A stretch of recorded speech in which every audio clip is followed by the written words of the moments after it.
This is the network service of the Nigerian Television Authority (NTA). The President and Commander-in-Chief of the Nigerian Armed Forces, Muhammadu Buhari, now addresses the nation on measures to contain the COVID-19 pandemic. Mr. President.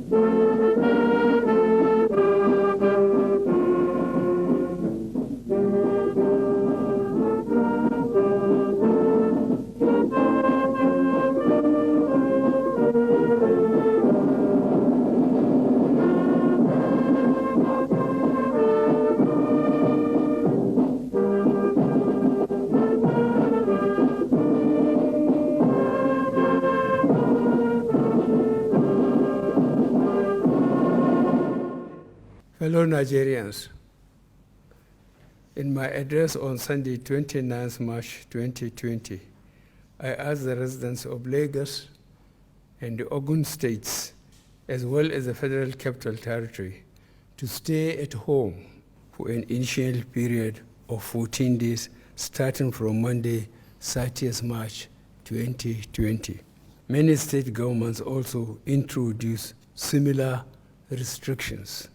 As your democratically elected leaders, we made this difficult decision, knowing fully well it will severely disrupt your livelihoods and bring undue hardship to you, your loved ones, and your communities. However, such sacrifices are needed to limit the spread of COVID-19 in our country. They were necessary to save lives. Our objective was, and still remains, to contain the spread of the coronavirus and to provide space, time, and resources for an aggressive and collective action. The level of compliance to the COVID-19 guidelines issued has been generally good across the country. I wish to thank you all most sincerely for the great sacrifice you are making for each other at this critical time. I will take this opportunity to recognize the massive support from our traditional rulers, the Christian Association of Nigeria, and the Nigerian Supreme Council for Islamic Affairs during this pandemic. I also acknowledge the support and contributions received from public-spirited individuals, the business community, and our international partners and friends. I must also thank the media houses, celebrities, and other public figures for the great work they are doing in sensitizing our citizens on hygienic practices, social distancing, and issues associated with social gatherings. As a result of the overwhelming support and cooperation received, we were able to achieve a lot during these 14 days of initial lockdown. We implemented comprehensive public health measures that intensified our case identification, testing, isolation, and contact tracing capabilities. To date, we have identified 92% of all identified contacts, while doubling the number of testing laboratories in the country and raising our testing capacity to 1,500 tests per day. We also train over 7,000 healthcare workers on infection prevention and control while deploying NCDC teams to 19 states of the Federation. Lagos and Abuja today have the capacity to admit some 1,000 patients each across several treatment centers. Many state governments have also made provisions for isolation wards and treatment centers.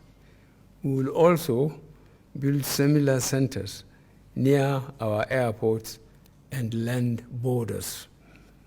Using our resources and those provided through donations, we will adequately equip and man these centers in the coming weeks. Already, healthcare workers across all the treatment centers have been provided with the personal protective equipment that they need to safely carry out the care they provide.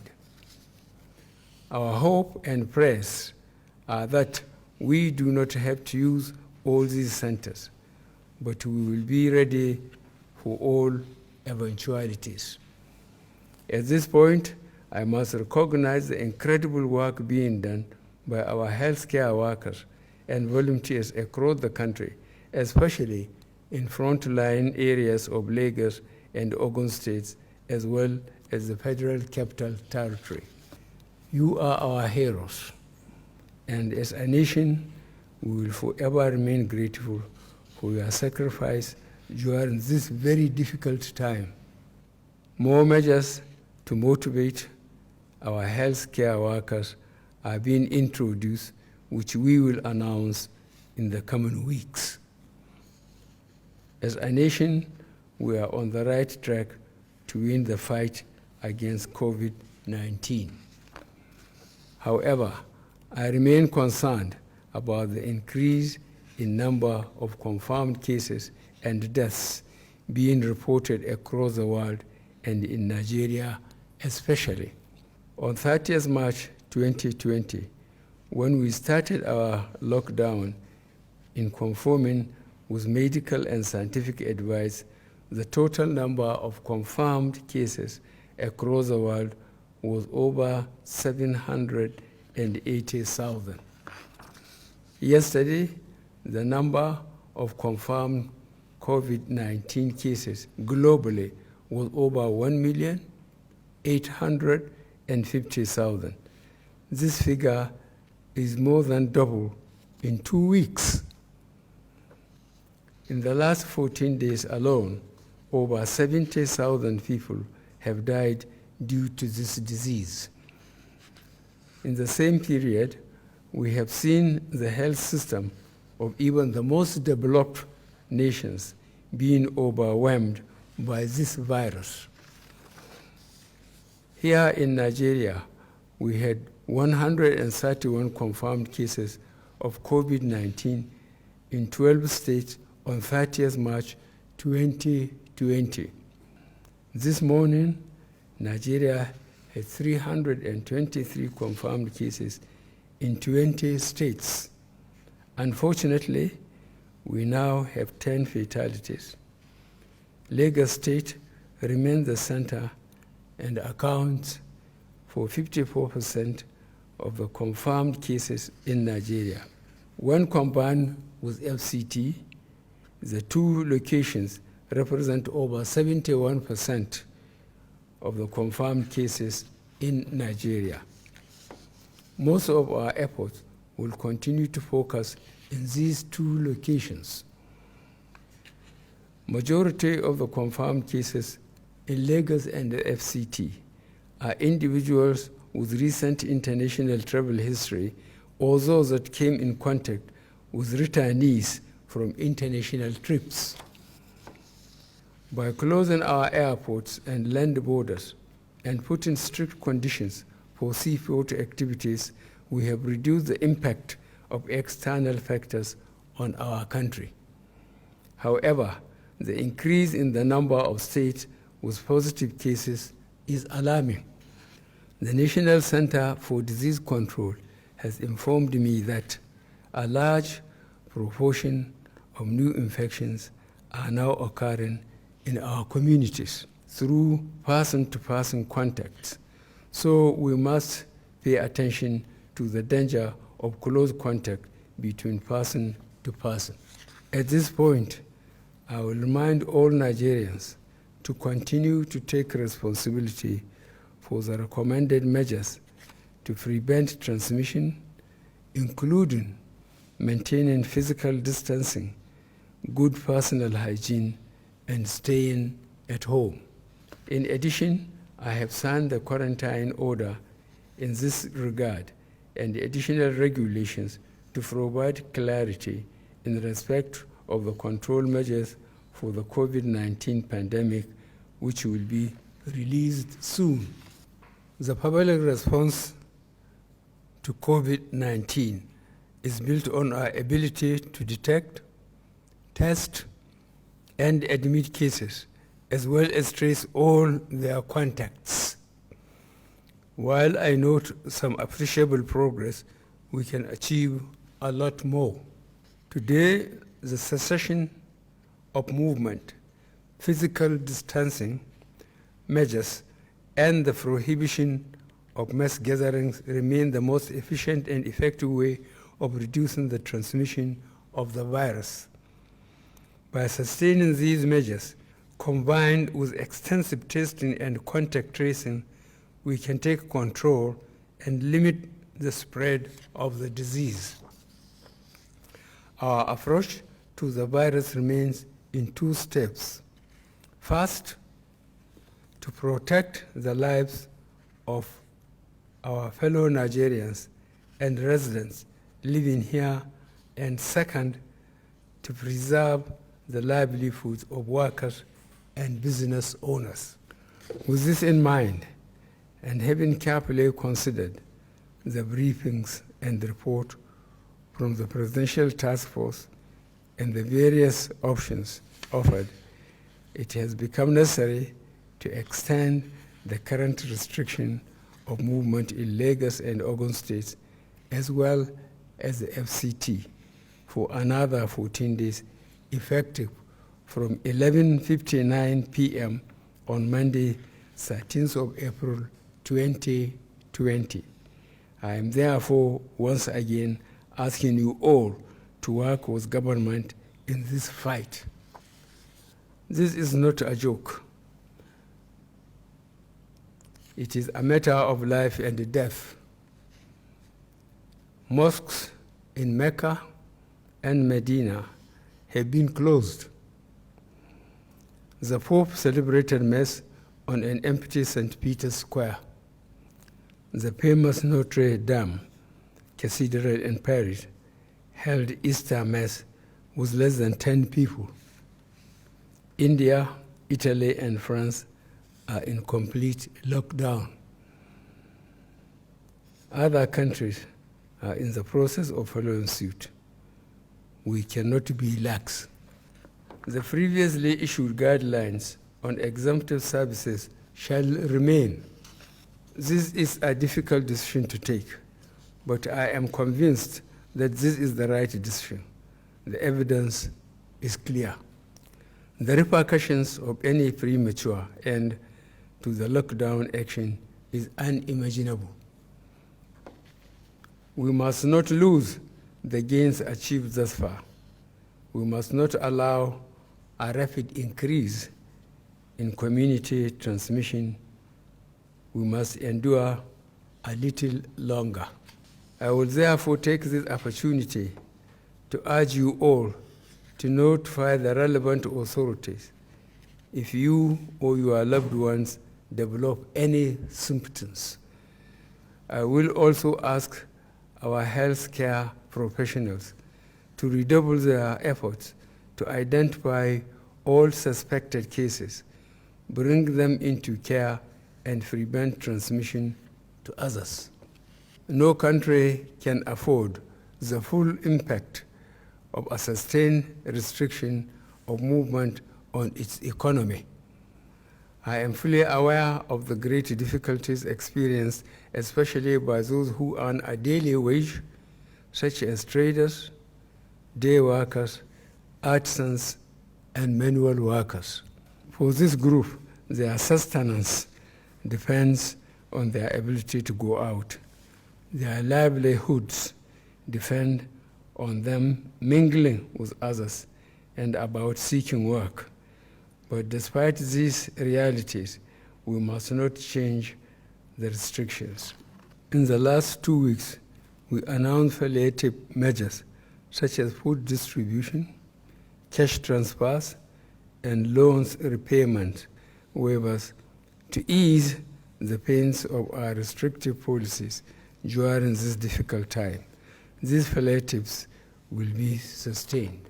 I have also directed that the current social register be expanded from 2.6 million households to 3.6 million households in the next 2 weeks. This means we will support an additional 1 million homes with our social investment programs.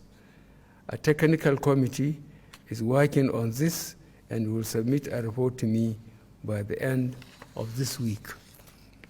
The security agencies have risen to the challenges posed by this unprecedented situation with gallantry, and I commend them.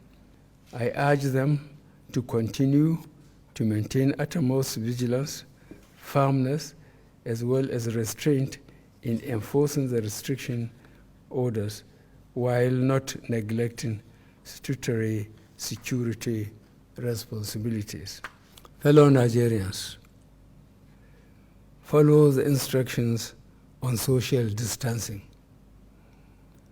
The irresponsibility of the few can lead to the death of many.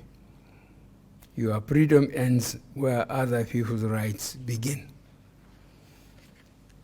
The response of our state governors has been particularly impressive, especially in aligning their policies and actions to those of the federal government.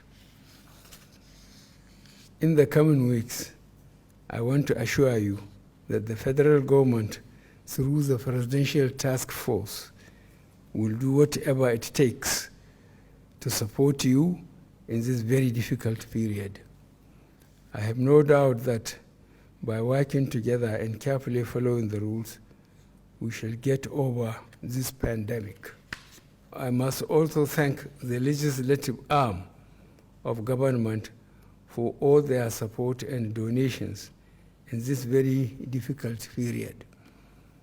This collaboration is critical to the short and long-term success of all the measures that we have instituted in response to the pandemic.